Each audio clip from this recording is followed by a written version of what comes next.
Rated M for mature. There comes a time in every Zombie Army 4 player's life when they get so good that, well, they're just showing off now. Here are 7 signs that you've become that player. Hello there and welcome to the channel. Now, they say the meek are blessed and that nobody likes a show-off, but whoever they are, it doesn't sound like they've watched a footballer celebrate a goal since 1940, and they certainly aren't up to date with their hip-hop releases. The zeitgeist's changed. Owning your own abilities and being a bit cheeky about it now is the new just being quietly brilliant. Nowhere is that more true than in gaming, where dabbing after killing an enemy is actually considered good manners, and when the best players can express their creativity through the medium of just showing off. With Zombie Army 4 as our reflective prism by which we gaze at all of gaming, we rustled together 7 things that not only would you only do if you were supremely confident in your own abilities, but also the only point of doing them is to demonstrate how supremely confident you are in your own abilities. Here then are 7 show-off tricks only expert players have ticked off. If you're new here, welcome. If you like the vibe, hitting the subscribe button and the notification bell are the easiest ways to make sure you catch our new content when it lands. Now on with the show. Grenadier down. First off is just a needless touch of irony-laden show-offery that really sums this video up. Taking a downed special enemy's weapon and then saving it to take down the next special of that type. Because the Zombie Army 4 player's first instinct when they pick up a downed MG gunner's special weapon is to squeeze the trigger, possibly shout, "Get some, get some!" over and over again, and keep squeezing it until all the bad things are on the floor. And let's face it, that's an effective tactic too.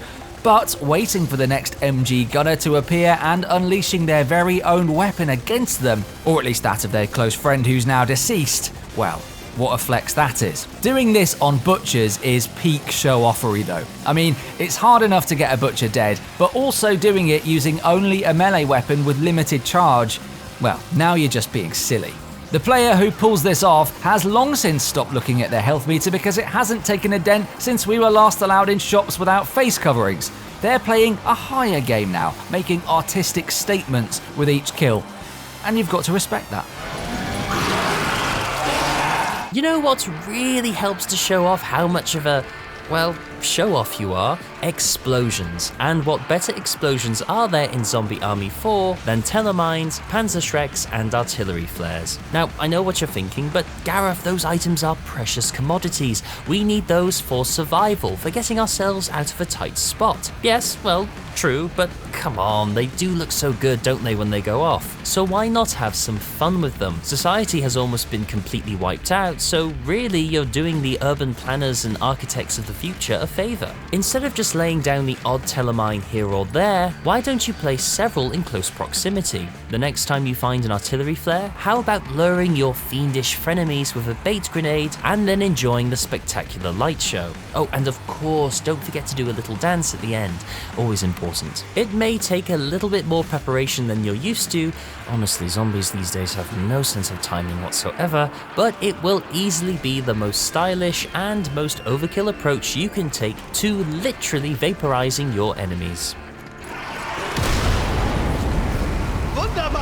Next up is a pro move that actually has some functional benefit in that it absolutely decimates large groups of enemies. So if you're in later horde mode waves, this isn't just about doing a metaphorical dab in the faces of your enemies, but actually increasing your chances of survival. I'm talking about throwing a bait grenade near a trap. Yes, traps are more than capable of turning large groups of enemies into compost on their own, without any help from a rare grenade type that we generally save for special occasions. But when you combine the two, you get a spectacle that looks like the entire enemy wave is Hitler's old paperwork, and you just turned on the big office shredder. The reaction to this, if you do it online with strangers, might go one of 2 ways. If you've been struggling before that point and maybe your teammates have had to revive you, they probably won't be enamored with the idea of using 2 resources to do 1 job. On the other hand, if you've been squeaky clean until that point, they'll probably just have to suck it up, won't they? Keeping hold of health really buys you Billy Big Potato status in this game.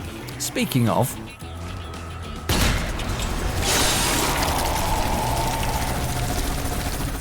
Right, you're trapped in the living nightmare of a decimated Europe that is currently being ravaged by the relentless rotting hordes of Hitler's undead army. Okay, check. And you're part of a squad of expert zombie-slaying, battle-hardened badasses. Double check. So how then can you show off to this squadron of supreme show-offiness whilst trying to survive? Well, that's simple. Don't use a med pack or ammo crate. Yep, you heard that right, don't use them. If you want to show the world just how amazingly cool you are when surrounded by biting, snarling and scratching enemies, and look badass whilst doing it, then you can't do much better than by never using a med pack or collecting ammo from those handily placed ammo crates. Med packs just get in the way really, don't they? Slowing your character down, although not really, just to be clear, when you could be aiming and firing at yet more zombies. And ammo crates? What kind of self-respecting show-off would dash to an ammo crate in the midst of a zombie apocalypse? Get those boots stomping and squishing on as many ammo-carrying zombies as possible. Oh, and of course, don't forget to gloat to your teammates once you reach the exit to remind them that you didn't use either. That really is showing off. Next up is a very specific kind of killing. In a game about doing killing in a lot of different ways, this is a special kind of killing. One that, when it happens, makes you sit back in your chair and say to yourself, I've done a really good kind of killing there. Well done me. Ladies and gentlemen, multiple X-ray kill cam deaths. Now, compared to its cousin, Sniper Elite 4, kill cams are rare enough in Zombie Army 4. You get them for only the nicest snipes, the distance shots into specific organs that warrant a bit of celebration. But killing more than one enemy within these cutscenes, well, that's next level stuff. Your best bet here is to aim squarely and at the same level as a tight horde, hoping to catch someone directly behind your visible target and then also someone behind them. And not to get all sciencey on you or anything, but bursting through a human head does shave off a bit of velocity from a bullet, so penetrating 2 or even 3 zombies in one go like a kebab skewer through room temperature chicken, well, that's a real feat. And so it finds its way onto this list. Impressed? How can you possibly show off your show-offiness to the world in Zombie Army 4 without taking down Hitler? I mean, it's Hitler. You simply have to kill him. But instead of just lazily destroying his meat tank of death and surviving endless waves of his loyal forces before the final skull-crushing act, why not do it all in style? We're talking ninja suits, we're talking God of War berserker outfits, we're talking an armor-plated Shola. Oh, and of course, my favorite zombie Hector in his very dapper officer's uniform. Let's not forget you're also able to choose from a vast selection of headwear. Want to smash Hitler's brains into pulp whilst wearing a bucket on your head? No problem. How about an angry face bucket? Sure. Clown mask? You got it. Devil face? Why not? How about going full Jason Voorhees and stomping on the dictator with this fetching hockey mask? The possibilities are truly endless and make that moment when you send zombie Hitler back to the depths from whence he came all the more memorable. Killing the worst dictator on earth has never been done so stylishly. Last on our list of show-off moves that only players who are really confident in their abilities pull off is a bit of showboating that has zero practical benefit. In fact, it's the opposite behaviour to what we've recommended in the past in tips videos, and it's all about takedowns. The takedown charges up with concurrent made shots on enemies, and when it's charged it unlocks a melee attack that takes regular enemies down instantly, including armoured giants, and it can even kill specials if you stagger them first. What's more, you don't take any damage while you're going through the animation of the takedown itself. They are incredibly useful to keep in your back pocket, in other words. So when you decide to use one on the last enemy of a wave, just some regular schmo that you could have easily one-shotted with any weapon, just to put the full stop on the wave, well, I mean, that's the definition of showing off. You're essentially saying to the game, I don't need your help, thanks Zombie Army 4. I'll be fine using this incredibly useful extra ability for a joke.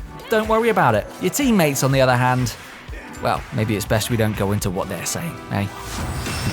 This is one for the books. So there you have it, 7 tips to help make your playstyle the most show-offy as possible. It's not a popularity contest, it is really, but leave us a like if you enjoyed the video and hit that subscribe button if you enjoyed our egocentric exploration into the world of supreme show-off, show-offy showmanshipness. And of course, don't forget to leave us a comment and share with us your own examples of being the center of attention. We promise not to show you up. Maybe.